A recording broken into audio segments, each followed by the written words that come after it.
యేసుక్రీస్తు ప్రభువారు సిలువకు ఎక్కిన తరువాత ఆయన పలికిన మొదటి మాట తండ్రి అయిన దేవునితో అయితే, రెండవ మాట ఇందాక మనం విన్నాము, ఆయన ప్రక్కనున్న దొంగతో ఆయన పలికిన మాట అష్యూరెన్స్, దేవుడు అతనికి ఇచ్చిన ఒక వాగ్దానము, నేడు నీవు నాతో కూడా పరదైసులో ఉండు అని. మూడవదిగా యేసయ్య పలికిన మాట తన ప్రియమైన తల్లితో ఆయన పలికిన మాట. యేసుక్రీస్తు ప్రభువారు దేవాది దేవుడు కుటుంబ వ్యవస్థను మరి ప్రారంభించింది. మొట్టమొదటి కుటుంబాన్ని కట్టిందే దేవుడండి. God is the designer behind family. కుటుంబ వ్యవస్థను ప్రారంభించినది ఏదైనా తోటలో దేవుడైతే, యేసుక్రీస్తు ప్రభువారి యొక్క జీవితంలో మనం గమనించినట్లయితే ఆయన బంధాలకు చాలా ప్రాధాన్యతను, చాలా విలువనిచ్చినట్లుగా మనం గమనించగలం. This was the word Jesus spoke to his dearest mother and also to his dearest disciple. యోహాను సువార్త 19వ అధ్యాయము 26, 27 వచనాలు అందరం కలిసి చదువుకుందాం. యోహాను సువార్త 19వ అధ్యాయము 26, 27 వచనాలు. యేసు తన తల్లియు తాను ప్రేమించిన శిష్యుడును దగ్గర నిలుచుండుట చూచి, అమ్మా ఇదిగో నీ కుమారుడని తన తల్లితో చెప్పెను. తరువాత శిష్యుని చూచి, ఇదిగో నీ తల్లి అని చెప్పెను.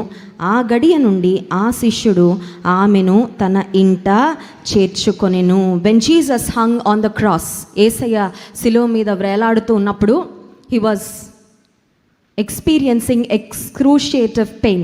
ఎవ్వరూ వర్ణించలేనంత, ఈ లోకంలో ఎవ్వరూ భరించనంత శ్రమ యేసయ్య పొందుతూ కూడా he could think about people. చాలాసార్లు చూడండి, మనం నొప్పిలో వేదనలో ఉంటే మన గురించే మనం ఆలోచించుకుంటూ ఉంటాం. we will be totally consumed with thoughts about our own suffering and pain.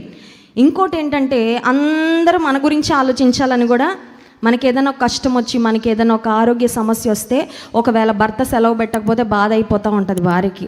లేకపోతే అందరూ వచ్చి అయ్యో ఇంత కష్టం వచ్చిందా, ఇంత వేదన వచ్చిందా అని మనం ఎక్స్పెక్ట్ చేసినంత ఒకవేళ సింపతి మనకు రాకపోతే కొంతమంది చాలా బాధపడిపోతుంది. ఎంత బాధపడుతుంటే నన్ను ఫోన్ చేసి పలకరించలేదండి, నన్ను వచ్చి పరామర్శించలేదే, నా దగ్గర వచ్చి కూర్చోలేదే. కానీ యేసుక్రీస్తు ప్రభువారు అంత శ్రమలో, అంత వేదనలో కూడా ఆయన తల్లిని గురించి ఆలోచించడం, ఆయన బంధాలకు, రిలేషన్షిప్స్కు యేసయ్య ఇచ్చిన విలువ మనకి స్పష్టంగా అర్థమవుతుంది.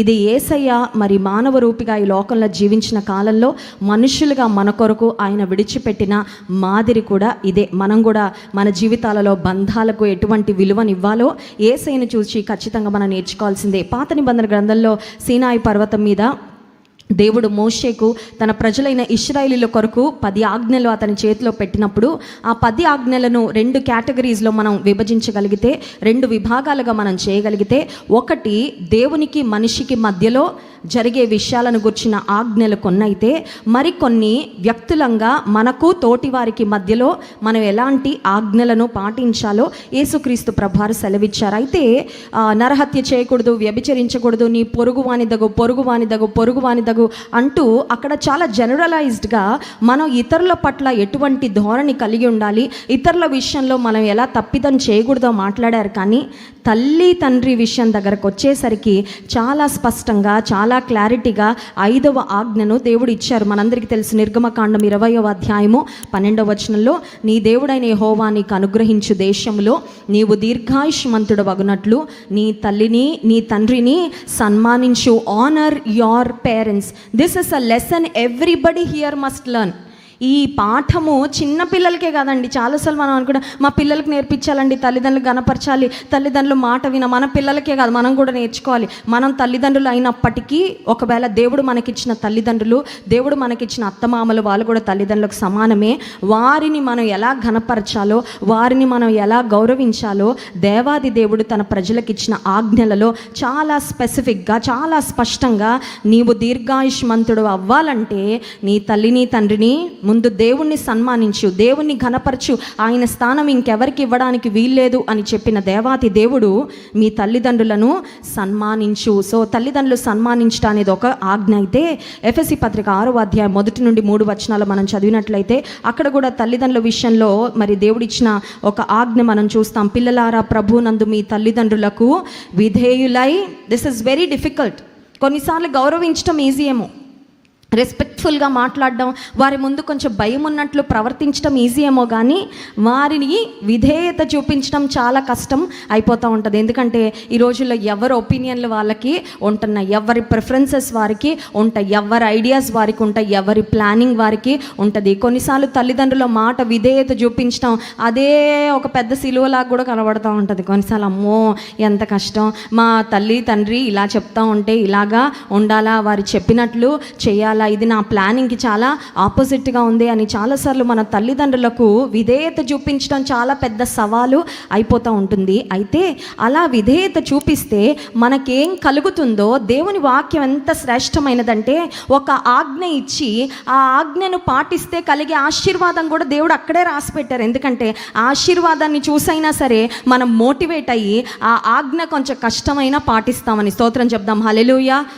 దేవుడు ఎంత ప్రేమ కలిగిన వాడంటే ఆయన మన ఆశీర్వదించాలని ఆశిస్తూ, ఆ ఆశీర్వాదం పొందాలంటే ఎలాంటి ఆజ్ఞలు నెరవేర్చాలో అది కూడా చాలా స్పష్టంగా ఆయన దివ్య గ్రంథమైన బైబిల్లో ఆయన మరి మాట్లాడారు, తెలియచేశారు. 2వ వచనం, నీకు మేలు కలుగునట్లు నీ తల్లిని నీ తండ్రిని సన్మానింపుము, అప్పుడు నీవు భూమి మీద దీర్ఘాయుష్మంతుడు వగుదువు. ఇది వాగ్దానముతో కూడిన ఆజ్ఞలలో మొదటిది.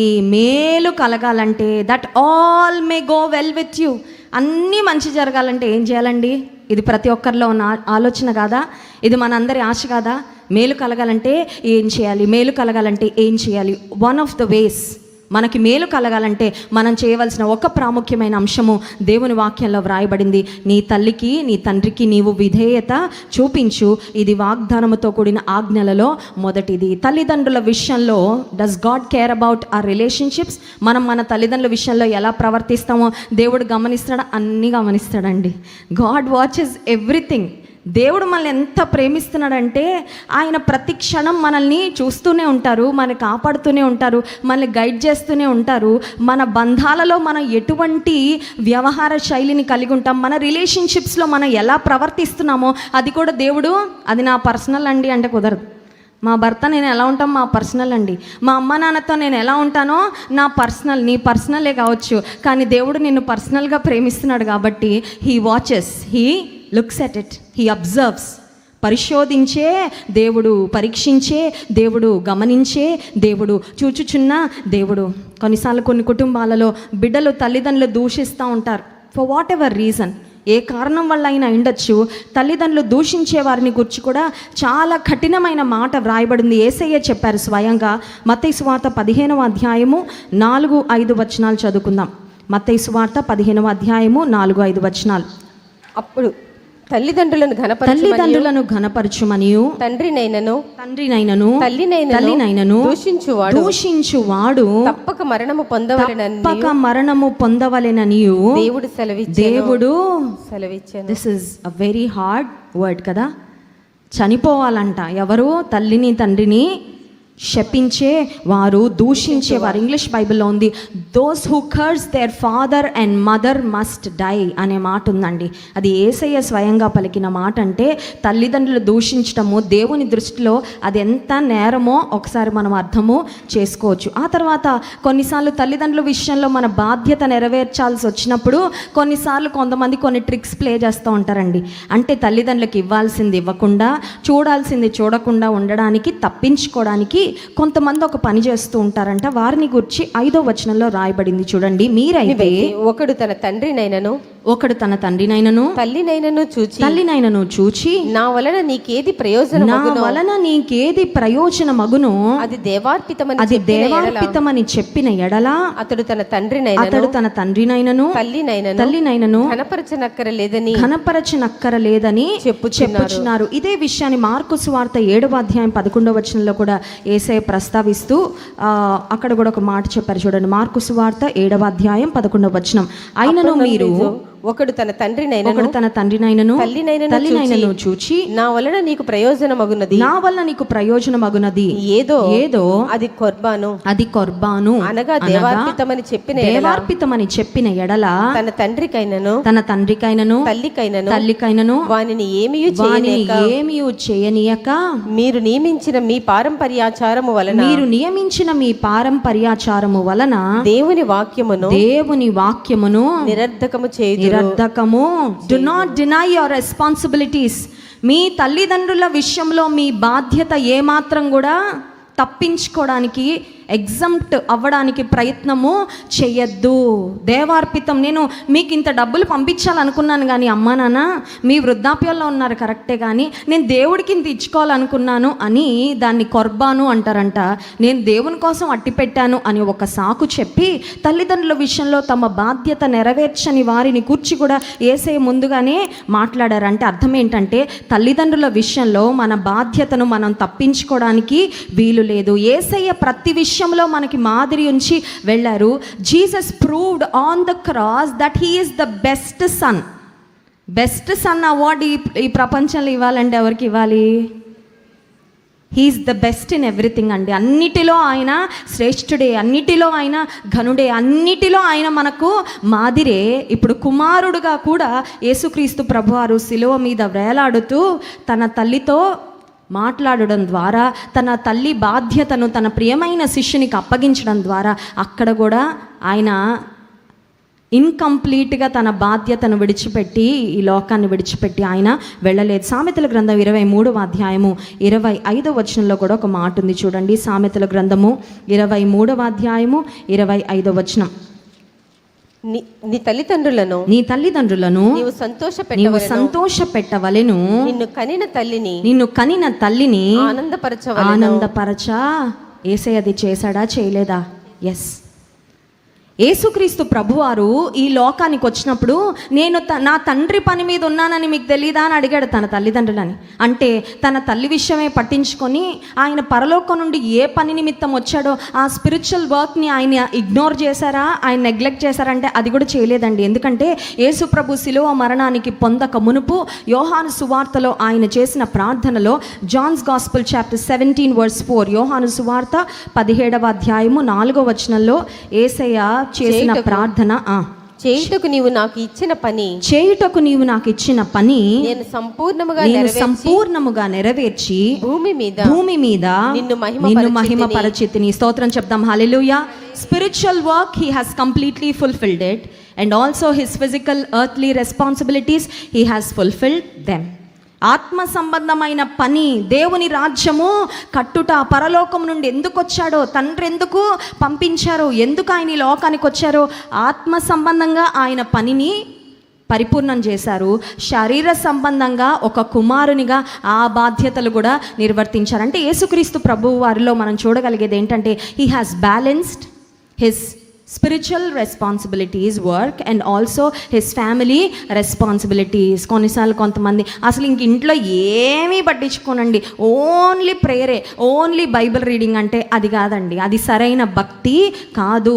దేవునిలో ఎదుగుతూ, వాక్యములో ఎదుగుతూ, దేవుని వాక్యాన్ని అనుసరిస్తూ, నిన్నుంచిన చోట, నిన్నుంచిన కుటుంబాల్లో నీ నా బాధ్యతలు నమ్మకంగా నిర్వర్తిస్తూ యేసయ్య మాదిరిలో మనం సాగితేనే మన జీవితాల ద్వారా దేవునికి పరిపూర్ణమైన మహిమ వస్తుంది. ఇప్పుడు మరియా పర్స్పెక్టివ్లో ఒకసారి ఆలోచన చేద్దాం. మరియా వైపు నుండి ఒకసారి ఆలోచన చేద్దాం. యేసు ప్రభును కన్న దగ్గర నుండి, లేదంటే ఆమె గర్భంలోకి యేసు ప్రభు వచ్చారు అని తెలిసిన దగ్గర నుంచి ఆమె జీవితంలో అనేక రకాలైన అనుభవాల గుండా వెళ్ళింది. ఆమె జీవితంలో ఆఖరు సమయంలో, అంటే యేసయ్య యొక్క ఆఖరు గడియలలో ఆమె she needs Jesus the most. చూడండి, ఎవరైనా మనం ప్రేమించిన వారు ఇక ఈ లోకాన్ని విడిచిపెట్టి వెళ్ళిపోతున్నారు అనే సందర్భం వచ్చినప్పుడు వాళ్ళతో మనకున్న అనుబంధం యొక్క విలువ మనకి చాలా ఎక్కువగా తెలుస్తుంది. ఇంకోటి, వాళ్ళ మీద మనకున్న డిపెండెన్సీ కూడా అప్పుడు ఇంకెక్కువ ఫీల్ అవుతాం. ఎందుకంటే వెళ్ళిపోతే వీరి స్థానాన్ని నాకు ఇంకెవరు భర్తీ చేసేవారు ఉండరు కదా. చరిత్రకారులు ఏమంటారంటే యేసయ్య శిలువ మరణం పొందే సమయానికి యోసేపు మృతి నొందాడు, అందుకే యోసేపు మనకు అక్కడ కనబడడు. ఇప్పుడు మరియకు యేసయ్య యొక్క అవసరత చాలా ఉంది. When she needed Jesus the most, ఇంకొకటి, ఆమె వదులుకుంటుంది, లేదంటే ఆమె మరణం పొందుతున్న యేసయ్యను చూస్తున్నది. మిగతా వారందరూ యేసయ్యను ఒక మెస్సియగా చూస్తున్నారేమో, కానీ ఆమె ఆయనలో ఎవరిని చూస్తూ ఉందంటే, she was seeing a caring and loving and most responsible son in Jesus. ఆమె పర్స్పెక్టివ్ వేరండి. అక్కడ ఉన్న మిగతా వారి యొక్క ఆలోచన విధానం వేరుగా ఉండొచ్చు, కానీ మరియ యొక్క విధానము, ఆమె కుమారుడైన యేసు ప్రభుని చూస్తూ ఉన్నప్పుడు, అయ్యో ఇంత ప్రేమ కలిగిన కుమారుడిని నేను కోల్పోతున్నానే, ఇంత విధేయత కలిగిన కుమారుడిని నేను కోల్పోతున్నానే, ఇంత బాధ్యతాయుతమైన కుమారుడిని నేను కోల్పోతున్నానే అనే వేదన ఆమె మనసులో చాలా ఎక్కువ ఉండుండొచ్చు. రెండవదిగా మనం ఆలోచన చేసినట్లయితే, ఈ మరియ తన జీవితాన్నే దేవునికి సమర్పించుకుంది కదండి. అందుకే ఇది మొదలుకొని అన్ని తరముల వారు నన్ను ధన్యురాలందరూ, నా జీవితాన్నే యేసయ్య కొరకు నేను సమర్పించానే, అయితే యేసయ్య ఇప్పుడు నన్ను విడిచిపెట్టి వెళ్ళిపోతా ఉన్నారే, నా జీవితాన్ని నేను దేవుని చిత్తానికి అప్పగించుకున్నాను కదా, నా జీవితాన్ని నేను దేవుని చిత్తానికి, దేవునితో నేను చేయి వేసి లోకరక్షకుడు ఈ లోకంలోకి రావడానికి నా పని, నా వంతు పాత్ర నేను నిర్వర్తించాను కదా. This was a very painful moment for Mary. ఈమె ఒక డిఫరెంట్ పెయిన్ ఎక్స్పీరియన్స్ చేస్తూ ఉందండి అక్కడున్న మిగతా వారందరితో పోల్చుకుంటే. కానీ ఆసక్తికరమైన విషయం ఏంటంటే, అంత వేదనలో ఉన్న యేసయ్య తన తల్లిని గూర్చిన బాధ్యతను తన ప్రియమైన శిష్యునికి అప్పగించడంలో ఆయన ఏమి రుజువు చేశాడంటే, నీ జీవితాన్ని నా కొరకు నువ్వు సమర్పించుకున్నావు కదమ్మా, నా చిత్తానికి నువ్వు అప్పగించుకున్నావు కదా, నన్ను గర్భంలో ఒక ప్రక్క మోస్తూ నా కొరకు అనేక నిందలు, బాధలు, అవమానాలు నువ్వు భరించావు కదా, నేను నిన్ను మర్చిపోలేదు. I have not forgotten you even at this most painful moment in my life. నా జీవితంలో అత్యంత వేదనకరమైన పరిస్థితుల్లో కూడా నేను నిన్ను మర్చిపోలేదు అని జ్ఞాపకం చేస్తూ ఆ తల్లికి అర్థమయ్యే విధానంలో శిలువ మీద నుండి యేసయ్య పలికారు. ఈ తల్లి యొక్క భావము మిగతా వారందరికన్నా చాలా డిఫరెంట్ అని నేను ఎందుకంటున్నానంటే, రెండవదిగా మనం ఆలోచించినట్లయితే, she must have had lot of insecurity about her future. ఇప్పుడు యేసయ్య ఉన్నంతకాలం నాకు ఏదున్నా ఆయన చూసుకునేవారు, ఇప్పుడు ఆయన ఈ లోకాన్ని విడిచిపెట్టి వెళ్ళిపోతే నా పరిస్థితి ఏంటి? She might have had many questions. భవిష్యత్తును గుర్చిన అనేక ప్రశ్నలు ఆమె మనసులో ఉండుండొచ్చు, చాలా భయము, చాలా ఆందోళనకు ఆమె గురవుతూ ఉండుండొచ్చు.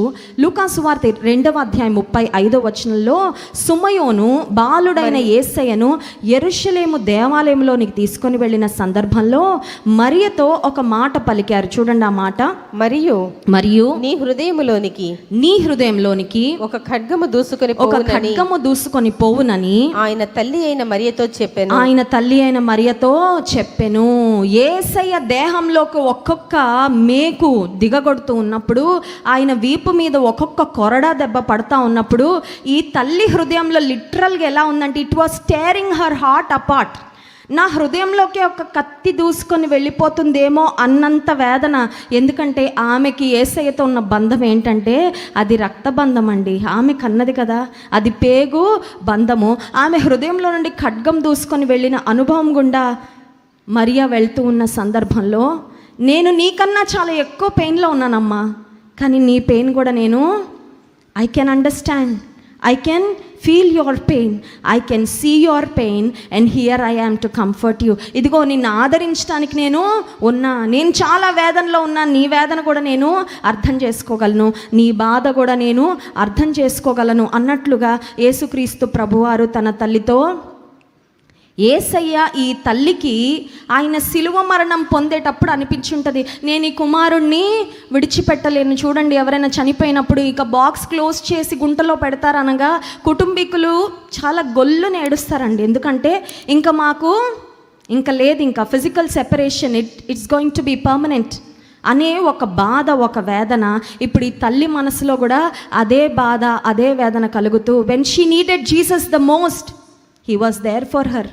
ఆమెకు యేసయ్య నాకు ఇప్పుడు కావాలి అన్నంత బాధలో ఆమె ఉన్నప్పుడు, యేసయ్య ఇదిగో అమ్మ నేను నీతోనే స్ట్రైట్గా, నీతోనే డైరెక్ట్గా మాట్లాడుతున్నాను. కొన్నిసార్లు మన జీవితంలో కూడా వేదన భరితమైన పరిస్థితులు గుండా వెళ్తూ ఉన్నప్పుడు కొన్నిసార్లు we will not have an answer. ఇంత కష్టం ఎందుకు వచ్చింది, మరియ దేవుని చిత్తం చేసినా ఆమె హృదయంలో నుండి ఖడ్గం దూసుకొని వెళ్ళిందండి. మరియ దేవుని కొరకు ఎన్నో నిందల అవమానాలు అనుభవించిన అట్ దట్ పర్టిక్యులర్ పాయింట్ సిలువ దగ్గర ఉన్నప్పుడు ఆమె చాలా వేదన పొందుతూ ఉంది. కొన్నిసార్లు దేవునికి ఇష్టంగా నేను ప్రవర్తించిన, దేవునికి విధేయత చూపుతూ సాగినా, దేవునికి నన్ను నేను సమర్పించుకున్నా, దేవుని దృష్టిలో నమ్మకస్తుడిగా ఉన్నా ఇంత శ్రమ ఎందుకు వస్తుంది?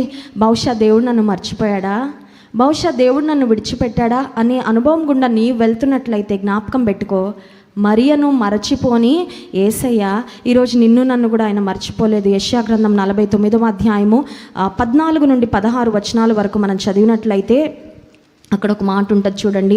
యెషయా గ్రంథం 49వ అధ్యాయం 14వ వచనం. అయితే సియోను యెహోవా నన్ను విడిచిపెట్టి ఉన్నాడు, ప్రభువు నన్ను మరచి ఉన్నాడని అనుకుంటున్నారు.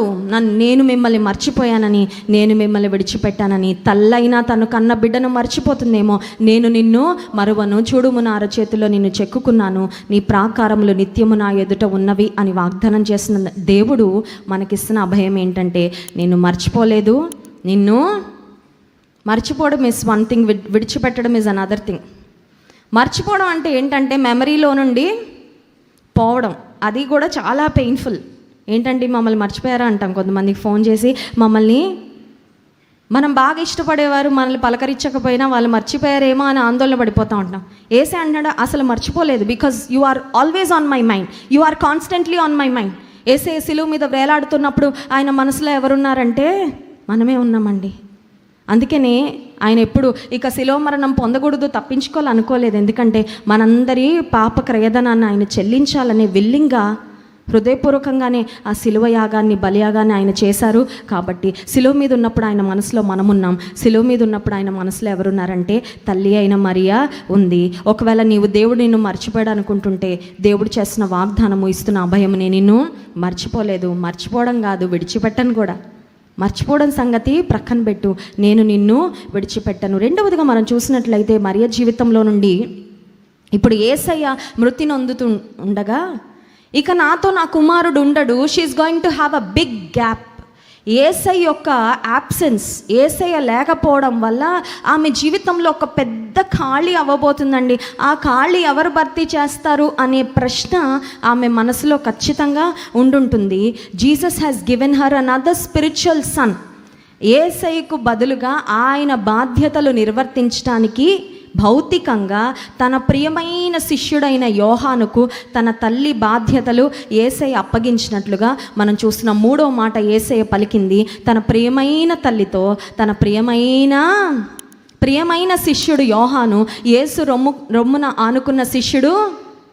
చూడండి, కొంతమంది చనిపోయేటప్పుడు ఆఖరుగా వాళ్ళ చెయ్యి ఎవరి చేతిలో వేసి ఎవరిని చూసి చనిపోతారంటే తమకు ఇష్టమైన వాళ్ళని చూశాక అప్పుడు వాళ్ళు చాలా రిలాక్స్గా దే విల్ రెస్ట్.